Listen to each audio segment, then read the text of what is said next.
Reflexiones acerca del cuento La Sirenita de Hans Christian Andersen y la versión cinematográfica de Walt Disney.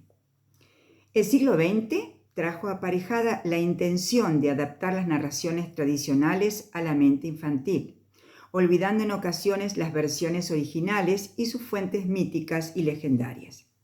La necesidad moderna de adaptación y la de llegar a la mayor cantidad de público posible nos lleva a contextualizar estos relatos dentro de la globalización imperante. En este marco se ubican las adaptaciones cinematográficas de Walt Disney, que presentan diversos cambios con respecto a las versiones tradicionales. Un ejemplo de ello es la película La Sirenita.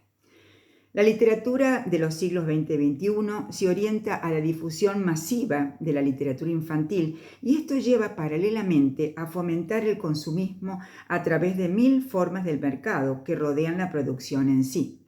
Se podría decir que las versiones de Walt Disney homogeneizan los motivos y características de los relatos populares y, curiosamente, carecen de un aparato crítico que permita observar las similitudes y diferencias con las fuentes primitivas.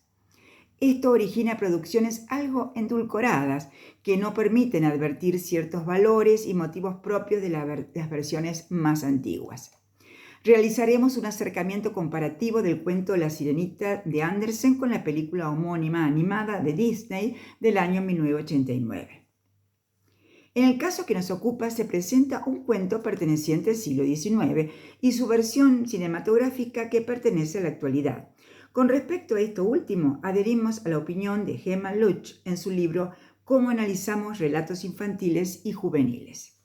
Esta autora advierte además sobre el peligro de unificar todas las historias, con lo cual se impediría que el niño y el joven conozcan las diversidades, los modos distintos de ver el mundo, es decir, las ideologías emergentes de cada época histórica. Por otro lado, se produce un rechazo hacia la literatura masificada por parte de los mediadores de la lectura, especialmente a nivel escolar, que no permite realizar entonces una reflexión, una crítica constructiva que ayude a comprender el rol que desempeña la cultura de masas dentro de la sociedad. Esto sin desatender las facetas positivas y los valores estéticos que tuviera este tipo de literatura. Intentaremos entonces una reflexión sobre la obra La Sirenita. Para eso es conveniente refrescar el argumento del texto de Andersen.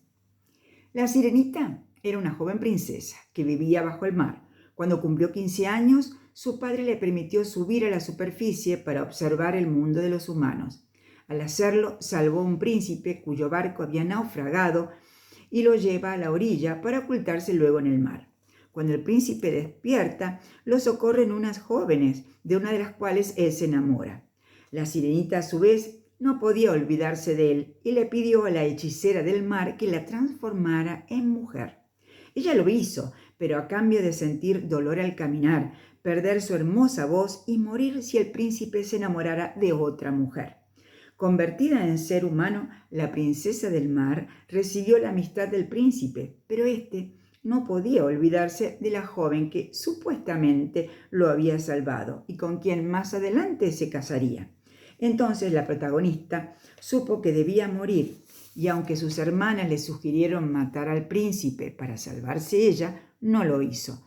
Todo lo contrario, se tiró a la espuma del mar para desaparecer. Su sacrificio llamó la atención de las hadas del viento, que la acompañaron por el mundo haciendo el bien, con la recompensa de tener luego un alma humana. La Sirenita entonces, en estado invisible, abrazó al príncipe y a su mujer y se alejó para siempre. Por razones de tiempo, aquí dejamos a los lectores la inquietud sobre el argumento completo de la película. Las similitudes son fáciles de advertir. Ahora consideremos sus diferencias fundamentales. En la versión de Disney, la Sirenita llamada Ariel tiene en realidad dos antagonistas, su mismo padre, el rey Tritón, y la bruja del mar, Úrsula. Tampoco aparece otra joven de la que el príncipe se enamorara. En la película, las mayores energías de la acción se desarrollan alrededor de la lucha contra la bruja del mar, a quien vencen entre Ariel, Eric y sus amigos. Ariel logra su cometido ya que su padre acepta el amor que le tiene el príncipe. una boda feliz corona el final. Aquí no aparece planteado el problema del sacrificio y los condicionamientos para lograr la felicidad, descontando que el concepto de la misma sea bien distinto en uno y otro relato, sabido que las personas procuran el placer de distintas maneras, tanto a nivel individual como dentro de una cultura determinada. Por lo tanto, sería importante ofrecer al niño lector otras posibilidades con respecto a eso. Quizás la principal diferencia entre ambos textos radique en la simplificación y cambio de la trama por parte de la versión de Disney, ya que se modifica el conflicto dramático al no existir en la película otra enamorada del príncipe. Además, Ariel puede cumplir sus deseos tal cual los había imaginado. Según Walter Hastings, se podría decir que desde la óptica de las producciones de Disney, la normalidad sería conseguir todo lo que se desee, sin importar los medios y la conveniencia para hacerlo, con lo que se reduce la capacidad de resiliencia del ser humano, es decir, la posibilidad de enfrentar satisfactoriamente las frustraciones en la vida.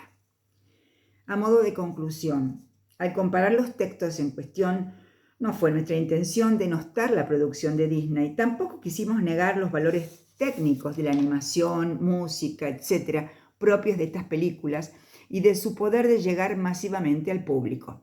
Nuestra generación también ha crecido inmersa en este mundo de fantasía que tanta diversión nos ha brindado desde hace años. Sin embargo, nuestra responsabilidad como docentes